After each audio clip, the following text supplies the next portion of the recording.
देखिए प्यारे बच्चों, आपके चैप्टर नंबर 6 में से त्रिभुज वाला जो चैप्टर है आपका, उसका छठा प्रश्न है। ध्यान से देखिएगा। पहले 5 प्रश्न आपको पहली वीडियो में कराए हैं, उसका लिंक डिस्क्रिप्शन में मिलेगा। डिस्क्रिप्शन में जाइए और लिंक पर क्लिक कीजिए और पहले 5 प्रश्न देख लीजिएगा। तो चलिए स्टार्ट करते हैं। देखिए, आकृति में क्यू आर बटे, ये छठा प्रश्न है आपका। आकृति में क्यू आर बटे क्यू एस बराबर क्यू टी बटे पी आर तथा कोण 1 बराबर कोण 2 है। ये चीज़ आपको दी हुई है। इस आकृति में आपको दर्शाना है। दर्शाइए कि त्रिभुज पी क्यू एस समरूप है त्रिभुज टी क्यू आर है। ठीक है, मतलब ये वाली त्रिभुज इस वाली त्रिभुज के समरूप है। अब समरूपता की निशानी आपको पता होगी, पहली वीडियो में बताई हुई है मैंने। ठीक है,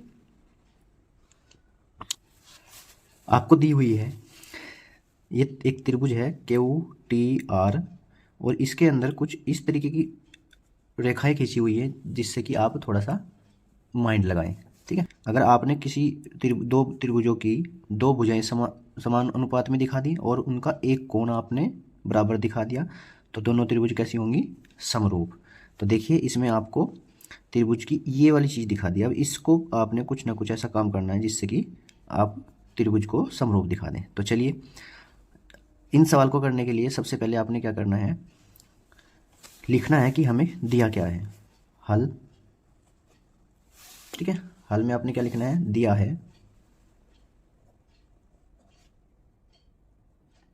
क्या दिया है? देखिए, ये चीज़ जो सवाल में आपको देख रखता है ना, इसको लिखना होता है। क्यू आर बटे क्यू एस बराबर क्यू टी बटे पी आर तथा कोण 1 बराबर कोण 2, ये आपको दिया हुआ है। ठीक है, अब आपको सिद्ध करना है। सिद्ध करना है। सिद्ध आपने क्या करना है? त्रिभुज पी क्यू एस, देखिए यहाँ ध्यान दीजिएगा, त्रिभुज पी क्यू एस, ये वाली त्रिभुज, ये जो छोटे वाली त्रिभुज है ये वाली, समरूप है त्रिभुज T Q R. T T यहाँ से टी क्यू आर, मतलब ये छोटी वाली त्रिभुज और ये बड़े वाली त्रिभुज आपने समरूप दिखानी है। ठीक है, बस अब आप इसको हल कर दीजिए। उपपत्ति, सॉरी थोड़ा सा इसको ऊपर कर दो, मैं समझ। अब आप इसको हल कर दीजिए। उपपत्ति, ये 3 चीज़ तो लिख सकते हैं आप। ये तो सवाल में से भी लिख, ये 2 चीज़ तो आपने सवाल में से लिखी है, जो दिया है और जो सिद्ध करना है। ठीक है, आपको सवाल करने की शुरुआत पता चल चुकी है। अगर आप किसी भी काम को करने की शुरुआत पता चल जाए आपको, तो आप उसको, वो ख़त्म हो जाता है, आसानी से ख़त्म हो जाता है जब आप उसकी शुरुआत करते हैं। ठीक है, इतना लिखने के बाद आपको चित्र देखना है फिर। ठीक है, इस चित्र में आपको क्या चीज़ दिख रही है? क्या चीज़ दिख रही है? मतलब इसमें ये एक कोण और ये 2 कोण, ये चीज़ दिख रही है आपको, और ये उसने इक्वल बराबर दी हुई है। ये देखिए, एक कोण दूसरे कोण के बराबर, तो ये कोण और ये कोण इसने बराबर दिया हुआ है। तो हम इसी को लेके चलेंगे। आप लिखेंगे चूँकि। चूँकि कब लगाते हैं आप? जब आप किसी चीज़ को बता रहे हैं। ठीक है, जब आप किसी चीज़ को बता रहे हैं कि भाई ये ऐसा है और इससे ऐसा होगा, इसलिए लगेगा। ठीक है, चूँकि त्रिभुज, कौन सी त्रिभुज में? देखिए ध्यान से, कौन सी त्रिभुज में? आर में। त्रिभुज पी क्यू आर में, त्रिभुज पी क्यू आर में आपको क्या दिया हुआ है? कोण 1 कोण 2 के बराबर दिया हुआ है। कोण 1 बराबर कोण 2, मतलब इसका क्यू कोण और इसका आर कोण। ठीक है, कोण पी क्यू आर बराबर है कोण पी आर क्यू। ठीक है, बराबर है ना। देखिए, कोण पी क्यू आर, इस क्यू की बात की, और पी आर क्यू, इस आर की बात की, तो ये दोनों बराबर आपको दिए हुए हैं। जब ये बराबर हैं तो इनके द्वारा, जो जिस भुजाओं के द्वारा ये कोण बन रहे हैं, तो वो आपस में क्या होंगी? बराबर होंगी। तो ये पी आर के द्वारा कोण बना है और ये पी क्यू के बराबर, तो पी क्यू बराबर आप लिख सकते हैं पी आर। ठीक है, तो आप ध्यान से देखेंगे, जो भुजा, ये कोण किसने बनाया है? पी क्यू ने, और ये कोण किसने बनाया है, पी आर ने। इसको आप मान सकते हैं समीकरण नंबर 1। ठीक है, अब देखिए आपको दिया है क्यू आर बटे क्यू एस बराबर दिया हुआ है क्यू टी बटे पी आर। अब अगर यहाँ पी आर की जगह आप पी क्यू लिख सकते हैं समीकरण 1 से। ठीक है, तो फिर हमारे पास क्या हो जाएगा, इस त्रिभुज की ये बड़ी भुजा बटे इस त्रिभुज की छोटी भुजा, और इस त्रिभुज की ये बड़ी भुजा बटे इस त्रिभुज की छोटी भुजा। तो दो त्रिभुज मतलब इस त्रिभुज की जो भुजाएं हैं उनमें क्या हो जाएगा, समान अनुपात। समान अनुपात, असमान अनुपात में एक परमेय होती है। ठीक है, समान अनुपात वाली परमेय होती है, लेकिन उसमें एक कंडीशन होता है, अगर उसमें एक कोण भी आपको बराबर दिखाना होता है। ठीक है, तो आपके पास भुजा कोण भुजा की समरूपता लग जाएगी, भुजा कोण भुजा की समरूपता लग जाएगी, तो आप दो त्रिभुजों को समरूप दिखा सकते हैं। तो आप यहाँ पे लिख दीजिए आप क्यू आर बटे क्यू एस बराबर क्यू टी बटे, वहाँ पे आपको जो दिया हुआ था ये पी आर दिया हुआ था, तो पी आर की जगह आप क्या रख सकते हैं, पी क्यू। ठीक है, यहाँ पे लिख देंगे आप समीकरण 1 से। ठीक है, आपने कर दिया, बस उसको पता है कि आप क्या कर रहे हो। ठीक है, अब आपने क्या करना, क्या है देखिए, त्रिभुज क्यू टी आर और त्रिभुज क्यू पी एस। ठीक है, या पी क्यू एस भी लिख सकते हैं, त्रिभुज पी क्यू एस और त्रिभुज टी क्यू आर। त्रिभुज पी क्यू एस व त्रिभुज टी क्यू आर में क्या है, इन त्रिभुजों में क्या है, ये चीज क्यू कोण उभयनिष्ठ है, कोण क्यू उभयनिष्ठ, कोण क्यू उभयनिष्ठ कोण है या उभयनिष्ठ है, तथा दो भुजाओं का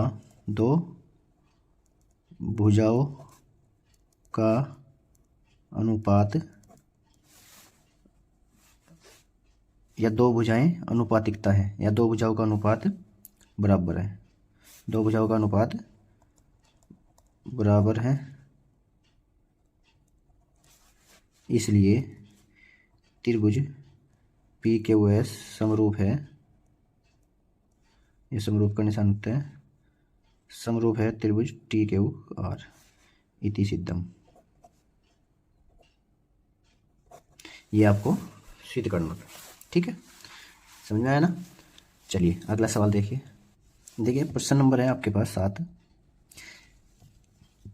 आकृति में त्रिभुज ओ डी सी समरूप है त्रिभुज ओ बी ए। ये आकृति दी हुई है, इसमें त्रिभुज ओ डी सी और त्रिभुज ओ ए बी ये आपको समरूप त्रिभुज दी हुई है, जिसमें आपको कोण बी ओ सी 125 डिग्री का दिया हुआ है और कोण सी डी ओ 70 डिग्री का दिया हुआ है, ये लिखा भी हुआ है। ठीक है, और आपको कोण डी ओ सी, कोण डी सी ओ और कोण ओ ए बी ज्ञात करना है। ठीक है, तीनों कोण आपको ज्ञात करने हैं। ये वाला कोण ज्ञात करना है आपने, ये वाला और ये।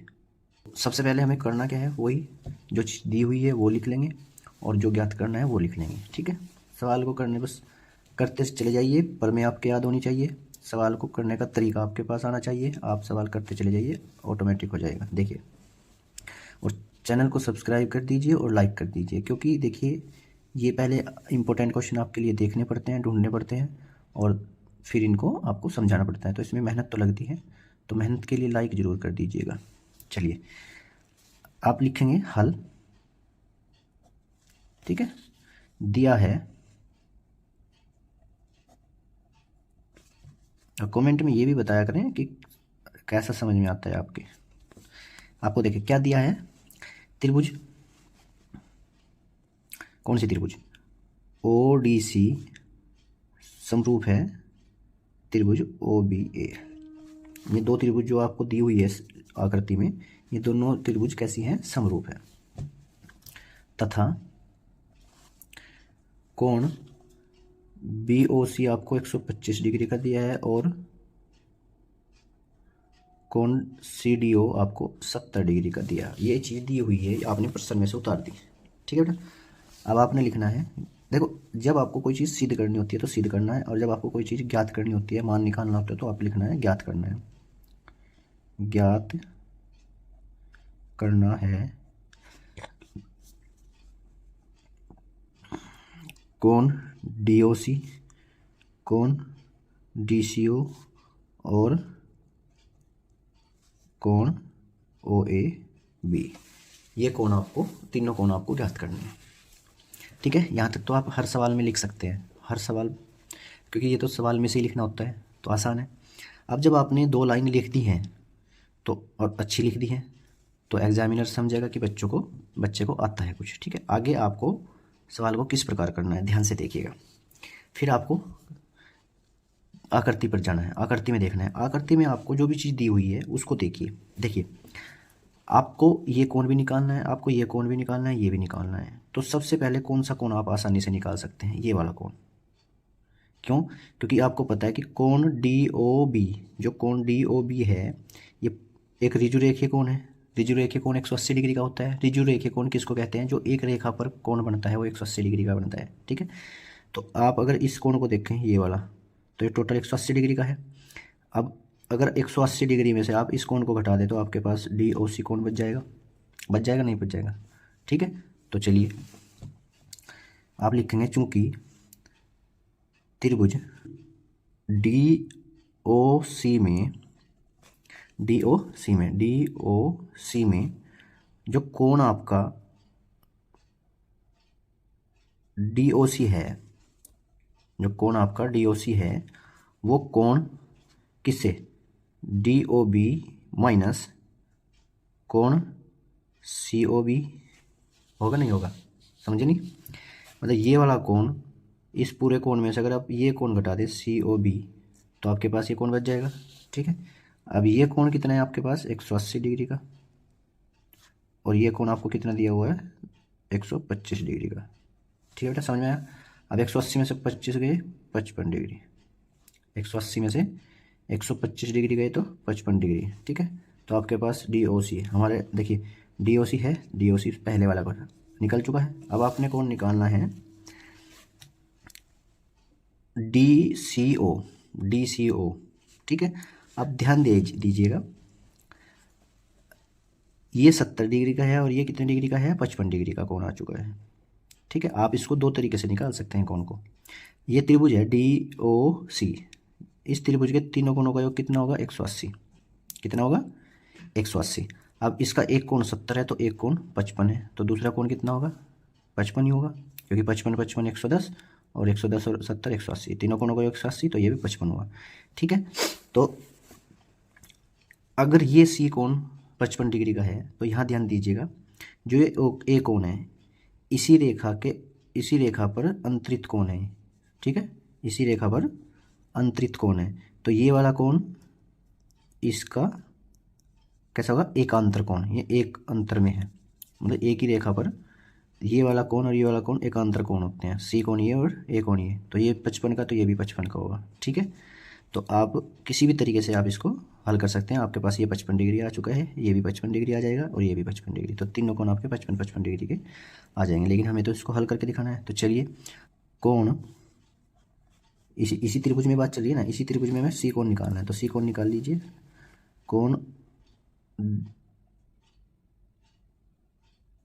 DCO, या DCO निकालना ना, कोण DCO बराबर कोण कौन सा है? देखिए ये 55 का है, ये 70 का है, तो अगर आप इसमें इन दोनों को जोड़ दें और 180 में से घटा दें, 180 डिग्री माइनस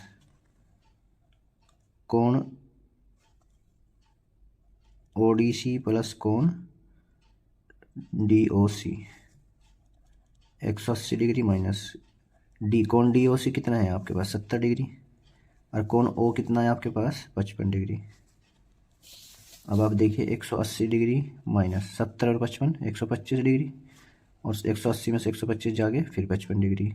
ठीक है, आपके पास जो 2 कोण आ चुके हैं, तीसरा कोण भी आपने निकालना है।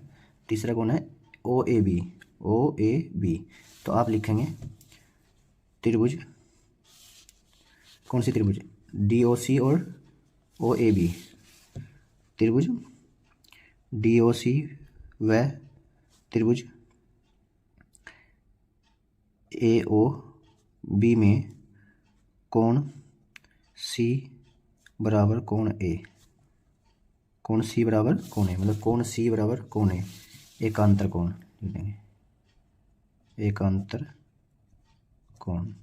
ठीक है, अब कोण सी कितना है 55 डिग्री, तो कोण ए भी आपके पास 55 डिग्री होगा। ठीक है बेटा, तो अब लिख सकते हैं आप, इसलिए कोण DOC, कोण DCO और कोण OAB बराबर 55 डिग्री आंसर। ठीक है, समझ में आया? बस इस प्रकार आपने सवाल करना है। अगला सवाल देखिए, प्रश्न नंबर है 8वां। 8वें प्रश्न में आपने देखिए क्या करना है। यदि त्रिभुज ABC समरूप है त्रिभुज DEF तथा BC 3 सेंटीमीटर और EF 4 सेंटीमीटर। अब BC क्या है? BC है त्रिभुज ABC की भुजा और EF क्या है? त्रिभुज DEF की भुजा। ठीक है, त्रिभुज, दोनों त्रिभुज समरूप हैं और दोनों त्रिभुज की एक एक भुजा आपको दी हुई है। तो आपको त्रिभुज DEF का क्षेत्रफल ज्ञात करना है, जबकि त्रिभुज ABC का क्षेत्रफल आपको 54 वर्ग सेंटीमीटर दिया हुआ है। ठीक है बेटा, तो सिंपल सी बात है, आपको इसमें सिर्फ याद रखना है, फॉर्मूला याद रखना है। यदि दो त्रिभुज, ध्यान से देखिए, यदि दो त्रिभुज समरूप होंगी, दो त्रिभुज समरूप होंगी तो उनकी जो उनके क्षेत्रफल का अनुपात होगा, जो उनके क्षेत्रफल का अनुपात होगा वो उनकी भुजाओं के अनुपात के बराबर होगा। ठीक है, समझ में आई? अब त्रिभुज कैसी है, क्षेत्रफल त्रिभुज का उस त्रिभुज के क्षेत्रफल के ऊपर निर्भर करता है। यदि जैसे कि अगर समकोण त्रिभुज है तो समकोण त्रिभुज का क्षेत्रफल आपको पता है क्या होता है, 1/2 आधार गुना ऊंचाई। तो त्रिभुज का अलग अलग सिस्टम होता है, जैसे जिस तरीके की त्रिभुज आपको दी हुई है उसी के अनुसार आपने उसको हल करना है। तो यहाँ दो त्रिभुज आपको समरूप दी हुई है, दोनों त्रिभुज की एक एक भुजा दी हुई है और एक का क्षेत्रफल दिया हुआ है, एक का क्षेत्रफल आपको निकालना है। तो सिंपल सा फॉर्मूला आपको लगा देना है। देखिए, चूंकि अब वही है, ये तो आपको लिखना है ना, दिया है, ये चीज़ लिख देंगे आप। चलो मैं लिख के दिखा देता हूँ आपको। हल दिया है, क्या दिया हुआ है आपको? त्रिभुज ABC समरूप हैं त्रिभुज DEF तथा BC बराबर 3 सेंटीमीटर, EF बराबर 4 सेंटीमीटर और त्रिभुज ABC का क्षेत्रफल बराबर 54 सेंटीमीटर स्क्वायर। ठीक है, ये सब चीज़ आपको दी हुई है। अब आपने क्या करना है, ज्ञात करना है, ज्ञात क्या करना है आपने? त्रिभुज DEF का क्षेत्रफल। ठीक है, DEF का आपको क्षेत्रफल ज्ञात करना है। तो बस आप फॉर्मूला लगा दीजिए। फॉर्मूला है आपके पास त्रिभुज ABC का क्षेत्रफल बटे त्रिभुज DEF का क्षेत्रफल बराबर जो उनकी भुजाएं दी हुई है ना, BC बटे EF का होल स्क्वायर। ये फॉर्मूला होता है। ठीक है, अब आपको इसका क्षेत्रफल दिया हुआ है 54 और इसका एरिया आपको निकालना है, या आप AR भी लिख सकते हैं। AR त्रिभुज DEF इक्वल, देखो BC आपको कितनी दी हुई है 3 और EC आपको दे 4। ठीक है, यहाँ तक समझ में आया ना बेटा? 54 बटे एरिया त्रिभुज DEF बराबर 3 तिया 9 और 4 चौक 16, क्रॉस मल्टीप्लाई। देखिए ये 9 इसकी गुना में आ जाएगा तो इनकी भाग में पहुंच जाएगा। तो एरिया त्रिभुज DEF बराबर 54 गुना 16 बटे 9।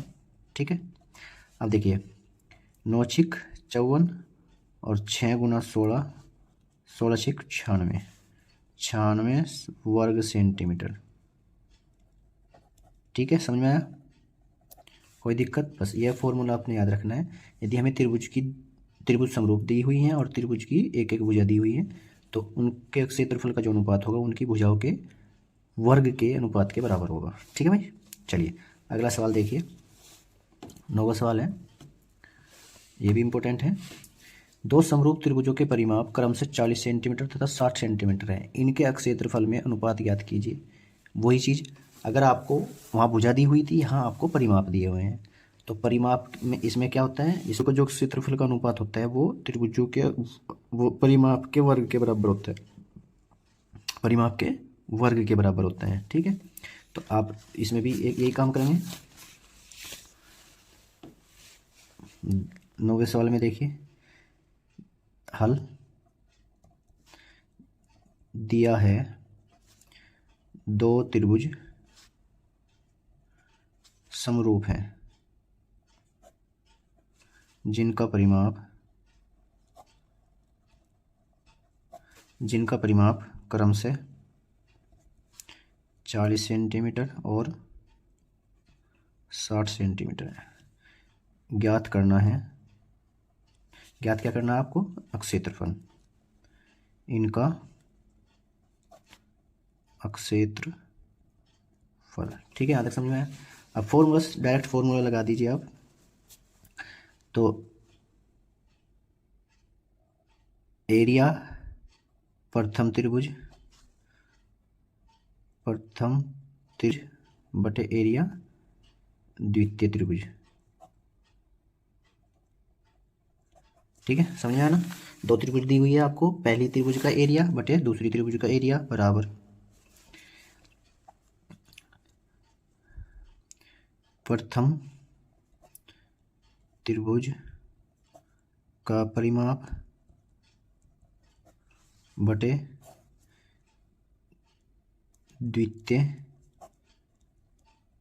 त्रिभुज का परिमाप। ठीक है बेटा, अब इसका वर्ग, होल वर्ग, ये कंडीशन होती है।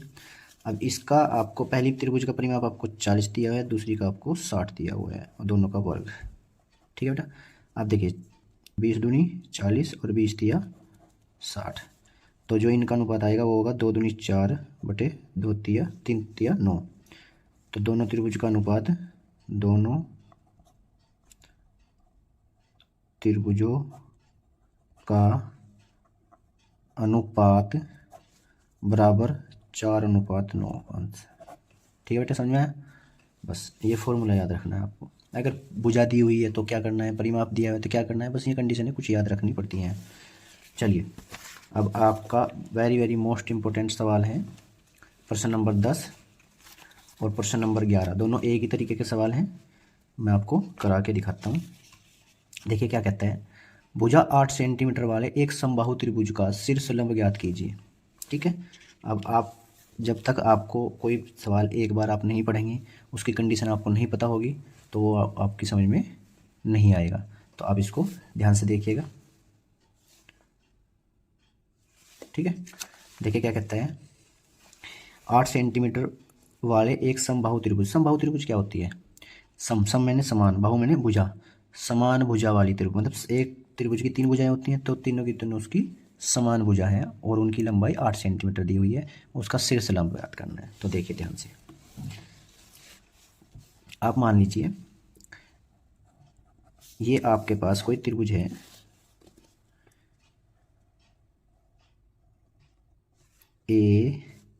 ABC।